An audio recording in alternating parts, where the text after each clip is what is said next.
शहर के किनारे बसा हुआ एक छोटा सा गांव था, जहां पर 12 साल की सालू अपने माता पिता और छोटे भाई के साथ रहती थी।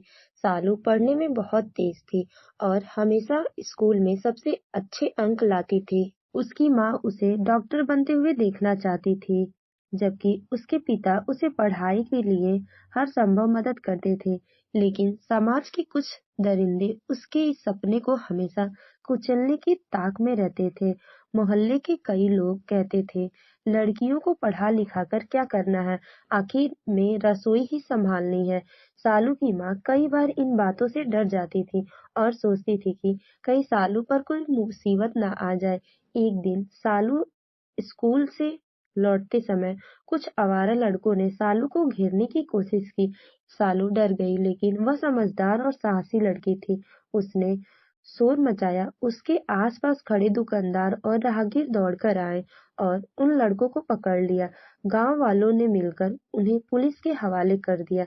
इस घटना के बाद सालू की मां चिंतित हो गई और उसके पिता को स्कूल छुड़वाने की बात कहने लगी। लेकिन सालू ने दृढ़ता से कहा, अगर आज मैं डरकर घर बैठ गई तो इन दरिंद्रों की जीत होगी। मैं पढ़ाई छोड़ दूंगी तो और लड़कियों भी डरकर अपने सपना छोड़ देंगी। हमें डरकर रुकने की बजाय समाज में बदलाव लाना होगा। सालू के पिता ने उसका साथ दिया और पूरे गांव में एक सभा बुलाई। उन्होंने कहा, अगर हम अपनी बेटियों को डर के कारण पढ़ाई से रोक देंगे तो समाज में बदलाव कभी नहीं आएगा। हमें उन्हें पढ़ने, बढ़ने और अपने पैरों पर खड़ा होने का मौका देना चाहिए। दरिंद्रों से डरने की बजाय हमें उनके खिलाफ लड़ाई लड़नी होगी। धीरे धीरे पूरे गांव में जागरूकता फैलने लगी। लड़कियों की पढ़ाई के महत्व को समझते हुए कई परिवार ने अपनी बेटियों को स्कूल भेजना शुरू कर दिया।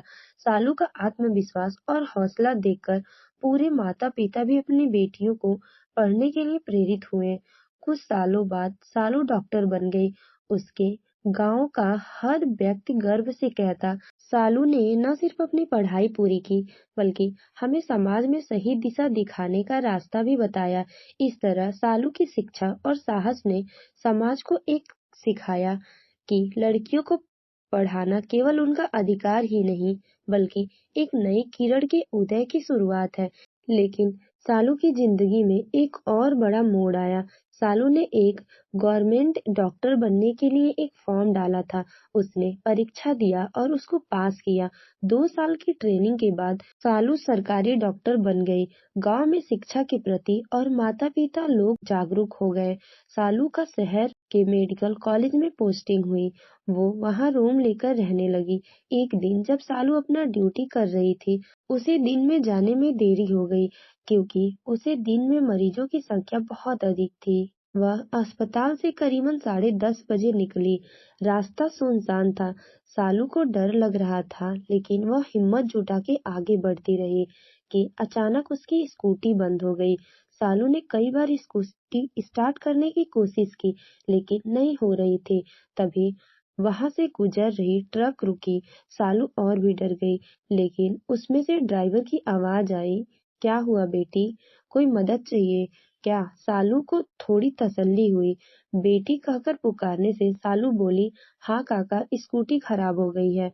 ट्रक का ड्राइवर और उसका साथी सालू के पास आए। उसकी नीयत खराब थी।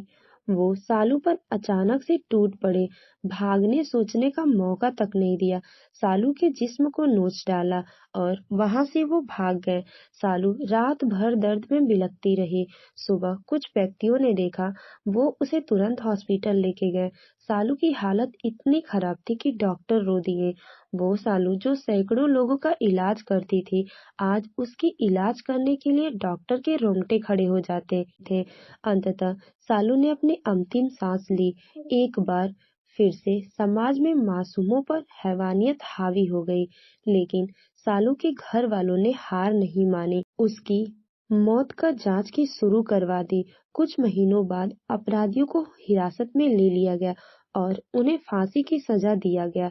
समाज में बदलाव लाने के लिए साहस और शिक्षा सबसे बड़ा हथियार है।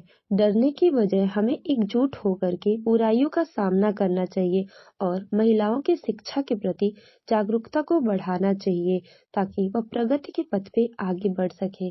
तो दोस्तों आपको ये कहानी कैसी लगी कमेंट करके जरूर बताएं। कहानी अच्छी लगी हो तो प्लीज वीडियो को लाइक करें, शेयर करें और हमारे चैनल स्टोरी विद आरजे को सब्सक्राइब जरूर करें। Thanks for watching.